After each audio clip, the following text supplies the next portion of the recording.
Hello friends, how are you? I hope you all are well. और सभी लोग अपनी तैयारी बहुत ही अच्छे से कर रहे होंगे। और इस लेक्चर्स को इस लेक्चर सीरीज़ का यही मतलब है कि आप लोगों को रिसोर्सेज बहुत ही अच्छे मिले और जिससे आपके सारे कॉन्सेप्ट्स क्लियर हो जाएं, क्योंकि सोशोलॉजी एक एब्स्ट्रैक्ट सब्जेक्ट होता है। बहुत ही इसमें इंटरनल मीनिंग होती है, इसको इंटरप्रेट करना पड़ता है, इसको समझना पड़ता है।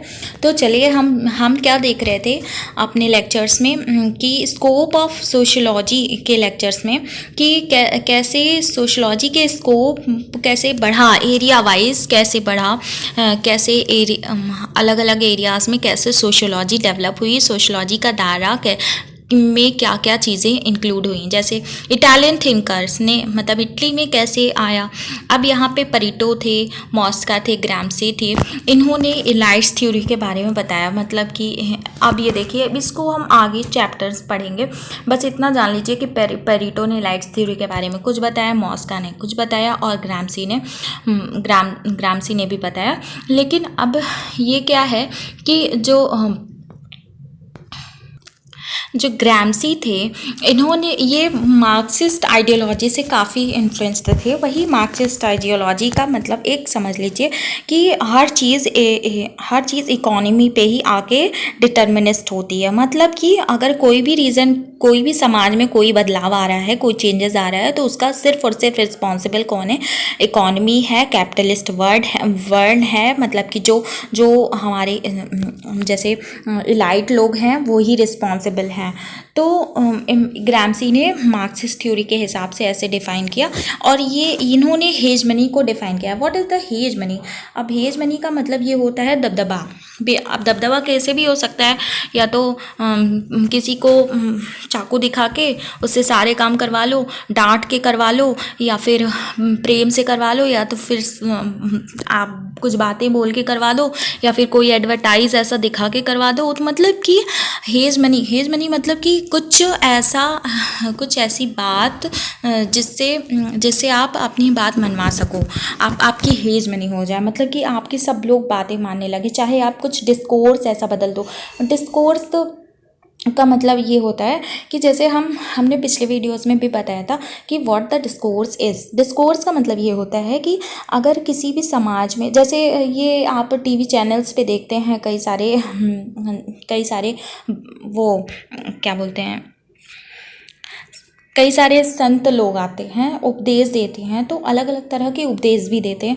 तो ये क्या करते हैं, ये जैसा चाहते हैं वैसे समाज को बदलने की कोशिश करते हैं अपनी बातों से, ऐसे विचारधारा लेकर के तो इन्होंने कहा कि कुछ जैसे अब वैसे मैं पर्टिकुलरली किसी भी बाबा का नाम नहीं लूँगी, बट हाँ, अगर बाबा लोगों का बहुत ही ज़्यादा इन्फ्लुएंस होता है यहाँ इंडियन समाज में, कि वो अपनी विचारधारा को ऐसे धीरे धीरे पूरे समाज में फैला देते हैं कि सब लोग उनको पूजने लगते हैं, उन्हीं को ही मानने लगते हैं। तो एज अ हेजमनिक पावर हो जाता है। बिना उन्होंने मार पीट भी नहीं किया, किसी को मारा भी नहीं, किसी को कुछ बोला भी नहीं, बस थोड़ा सा डिस्कोर्स बदल दिया, ऐसी बसी बातें बताने लगे अच्छे, तो उनकी हेजमनिक पावर हो गई। अब जैसे ये अमेरिका की देखिए, आप पॉलिटी के बुक में भी पढ़ेंगे, क्लास 12th की बुक में पढ़ेंगे पॉलिटी में कि अमेरिकन हेजमनी है कैसे। क्योंकि अब आजकल देखिए, हम लोग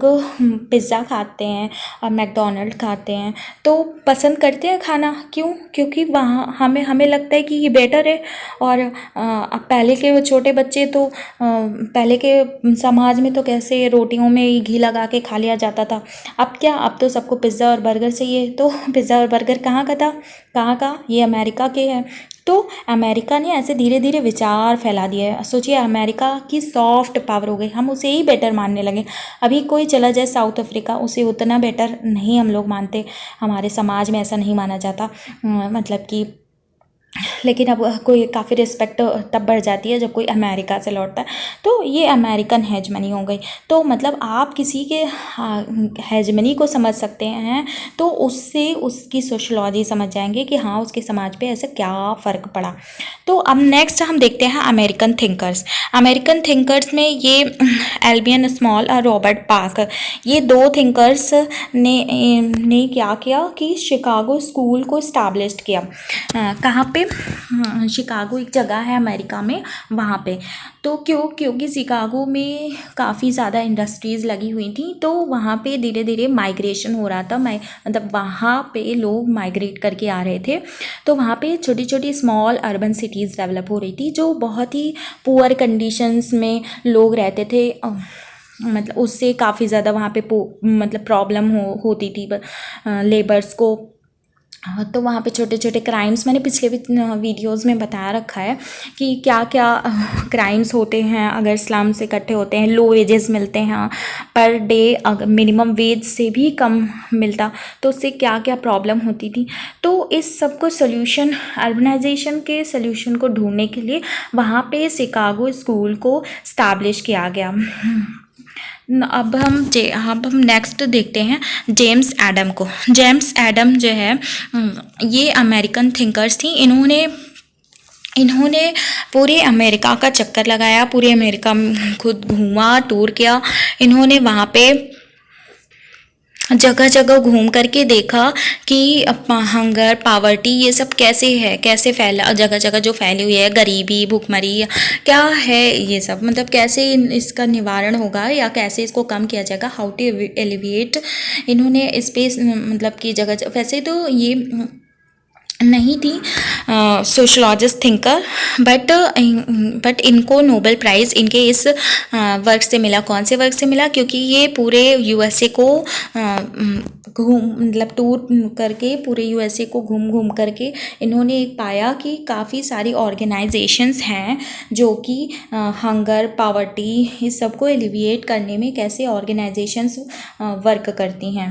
ओके, ये कैसे ऑर्गेनाइजेशंस वर्क करती हैं, जैसे सेल्फ हेल्प ग्रुप होते हैं और NGOs वगैरह होते हैं।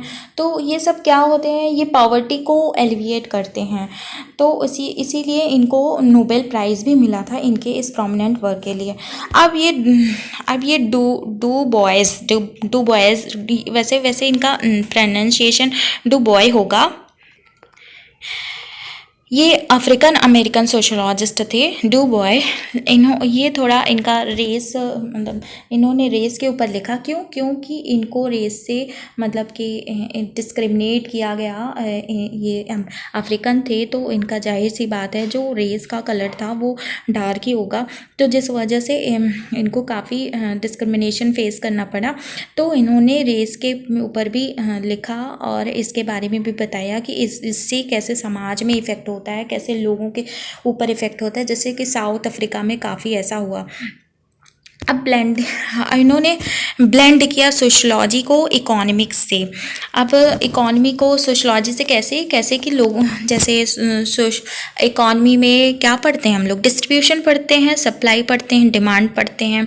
तो लेकिन अब ये सोशलॉजी को कैसे हुआ, क्योंकि सोशलॉजी में कुछ जैसे सोसाइटी होती है, अब जैसे हिंदू हुए या मुस्लिम हुए, सबके रिलीजन में अलग अलग तरह की कपड़े पहने जाते हैं, अलग अलग तरह के रिचुअल्स होते हैं। तो उससे काफ़ी अलग अलग तरह के नॉर्म्स होते हैं, तो वो अलग अलग तरह की चीज़ें खरीदते हैं। अब जैसे क्या हुआ, ईद का टाइम आएगा तो लोग सेवइयाँ खरीदते हैं। तो इस वजह से तो मार्केट में किस चीज़ की डिमांड जाती है, सेवई की आ जाती है। तो ये मैंने इंडियन कंटेक्स्ट में बताया और आपको सिंप्लीफाई करने के लिए। तो क्या है कि सोशलॉजी को इकोनॉमी से जोड़ा जा सकता है। अब जैसे इकोनॉमी भी तो इन्फ्लुएंस करती है, इकोनॉमिक्स भी तो इन्फ्लुएंस करती है। जैसे जो भी एडवर्टाइज़ आता है, जैसे कुछ एडवर्टाइज़ आते हैं हम टीवी पे देखते हैं, सोशल मीडिया के थ्रू देखते हैं, तो वो जो एडवर्टाइज़ होता है हमें इन्फ्लुएंस करता है। अब जैसे कोरोना का टाइम चल रहा था, तो कोरोना के टाइम पे क्या हुआ कि डिटॉल वगैरह का ज़्यादा एडवर्टाइज आता था, काफ़ी हमें ये बताया जाता था कि डिटॉल यूज़ करने से सारे कीटाणु मर जाते हैं, इनफैक्ट कोरोना भी मर जाता है, ऐसा कुछ बताया जाता था। तो सारे लोग सैनिटाइज़र, डिटॉल और मास्क वगैरह लेने पहुंच जाते। तो क्या मतलब कि जो इकॉनमी जो है ये भी सोशोलॉजी को इन्फ्लुएंस करता है। तो इन्होंने इकॉनमी और सोशोलॉजी को एज अ ब्लेंड किया। और ये जी एच मीड भी अमेरिकन सोशोलॉजिस्ट हैं। इन्होंने सिंबॉलिक इंटरेक्शनिज्म बताया। अब मैंने पहले भी हम बता चुके हैं कि what is the symbolic interactionism, क्या है ये। तो इसके बारे में हम देखते हैं कि ये क्या है। अब जैसे कोई सिंबल है, ये करेक्ट, ठीक, इसका मतलब कुछ और भी हो सकते हैं किसी समाज में। ये हम और आप समझ रहे हैं ये करेक्ट साइन है, लेकिन कहीं और का भी हो सकते हैं कि हम इधर से झूला झूलेंगे इधर जाएंगे, मतलब कुछ भी, कोई भी सोच सकते हैं। तो ये जी.एच. मीड कहते हैं हमें इस सिंबल को समझना पड़ेगा, तभी हम सोसाइटी को समझ पाएंगे, तभी हम सोसाइटी की प्रॉब्लम्स को समझ पाएंगे कि सोसाइटी इस सिंबल को क्या समझती है।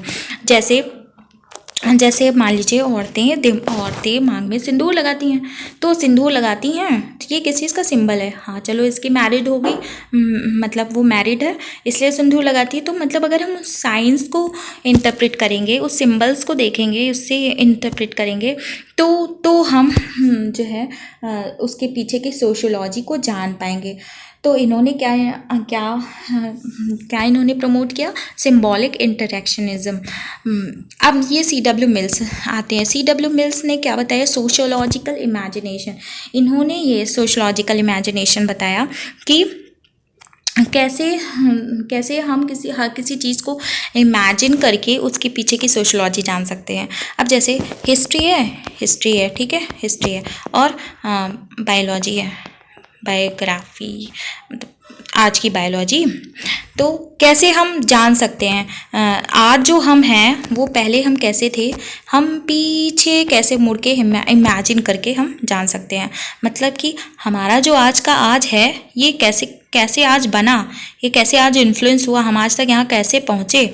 तो हम इसकी जो हिस्ट्री है, हिस्ट्री में जा कर के इसको देखें, इमेजिन करें इसको, तो हम समझेंगे। अब देखिए हर चीज़ के पीछे कोई ना कोई थ्योरी तो होती ही है। अब जैसे जो भी हम कपड़े पहनते हैं, तो वो आज तो हम ऐसे कपड़े नहीं पहनते थे ना, कॉटन के, सिल्क के, ये सदियों पहले, मतलब आज तो हम पहनते हैं लेकिन सदियों पहले हम लोग ऐसे कपड़े नहीं पहनते थे। कैसे, पहले हम लोग जब प्रिमिटिव थे तो हमारे पूर्वज क्या पहनते थे, चमड़े के कपड़े पहनते थे, बाकी पत्तियाँ वगैरह ओढ़ते थे। तो आज जो हम कपड़ा पहनते हैं वो किसकी वजह से पहनते हैं, कहाँ कैसे पहनते हैं।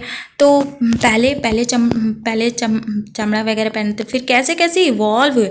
अगर इसके पीछे का रीज़न हम जानेंगे तो हम इसके सोशोलॉजिकल रीज़न को जान जाएंगे। तो हर एक चीज़ को हम कैसे यहाँ पे पहुँचे हैं, कैसे हमारी डेली लाइफ कैसे इन्फ्लुएंस हुई है।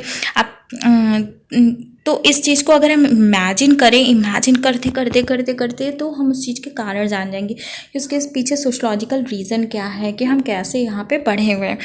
अब जैसे it involves individual development, a deep understanding of how their existence and daily lives are a result of historical process occurs. ये वही बात है जो मैंने बताई है कि अगर हम किसी चीज़ को अंडरस्टैंड करेंगे, जैसे हम लोग क्या करते हैं, अब दूध पीते हैं तो वैसे दूध का नहीं, चलिए हम लोग चाय पीते हैं, तो ये चाय पत्ती कहाँ से आती है, चाय पत्ती को हमने दुकान से ख़रीदा, फिर दुकानदार ने कहाँ से लेके आई, दुकानदार भी किसी वैसे बीच के कॉन्ट्रैक्टर से ही ले आई होगी।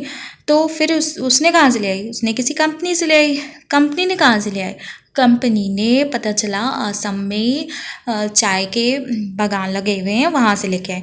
तो और अगर हम उन असम के लेबर्स के वेजेस बढ़ा देते हैं तो चाय पत्ती महंगी हो जाएगी। तो इसका प्रभाव हमारे इस पे पड़ा। तो हम क्या किया, हमने आज की लाइफ को इससे इन्फ्लुएंस, मतलब कैसे हो रहा है ये इमेजिन करके हर एक चीज़ को हम समझ सकते हैं। समाज में हम कैसे इन्फ्लुएंस होते हैं, मतलब कैसे समाज की चीज़ें इन्फ्लुएंस होती हैं। अब नेक्स्ट थिंकर्स आ जाते हैं टैलकट पार्सन्स। टैलकट पार्सन्स ने स्ट्रक्चरल फंक्शनलिज्म को एक एज प्रोवाइड किया, इसके बारे में बताया। तो आगे आगे चैप्टर्स में है, आप डोंट मतलब इसको बहुत ज़्यादा टेंशन मत लीजिएगा, ये आगे के चैप्टर्स में टैलकट पार्सन को हम बहुत ही अच्छे से डीपली पढ़ेंगे।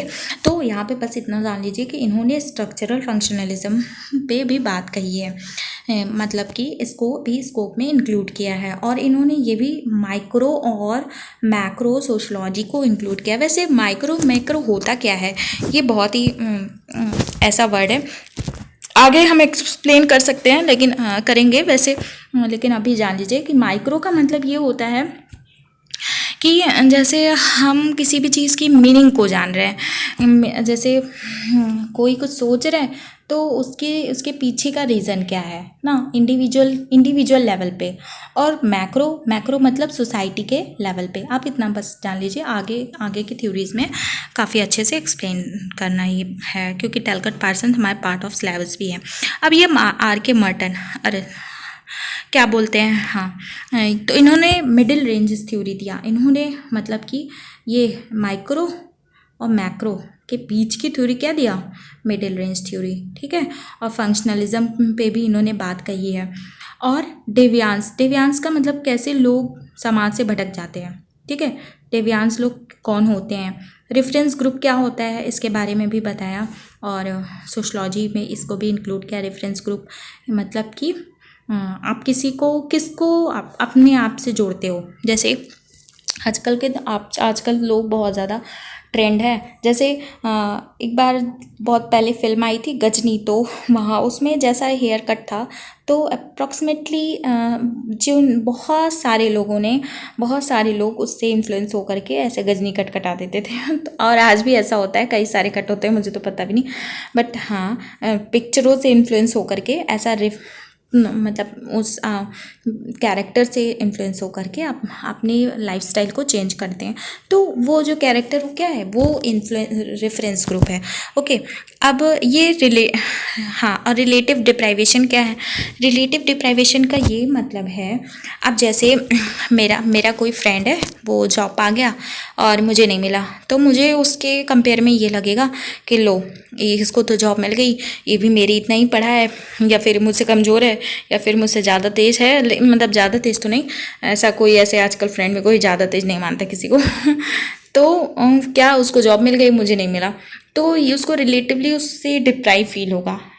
इवन उसके पास किसी चीज़ की कमी नहीं हो, फिर भी उससे लगेगा कि नहीं, मेरे पास कुछ ना कुछ चीज़ की कमी है, जिसको वो उसके रिलेट में मतलब ऐसे लगेगा कि मैं उससे डिप्राइव हो गया हूँ, मतलब कि वंचित रह गया हूँ, ठीक है। और ये अच्छा एक्सप्लेनेशन था मेरे हिसाब से। तो अगर आपको जैसा भी लगे आप बताइएगा।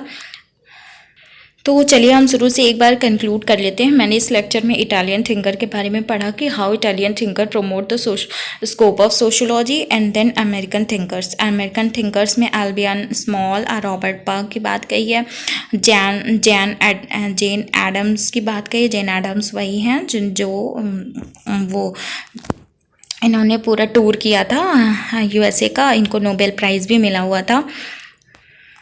और डुइबो जिन्होंने रेस रिलेशन पे काफ़ी सारी बातें कहीं, और J.S. मीड इन्होंने सिंबॉलिक इंटरेक्शनिज्म के बारे में बातें बोली। और क्या कहते हैं, C.W. मिल्स सोशलॉजिकल इमेजिनेशंस के बारे में। टैलकट पार्सन्स ने भी क्या माइक्रो मैक्रो में ब्रिज इस्टेब्लिश किया। और यही करके ऐसे अब ये थ्योरी ख़त्म हो रही है।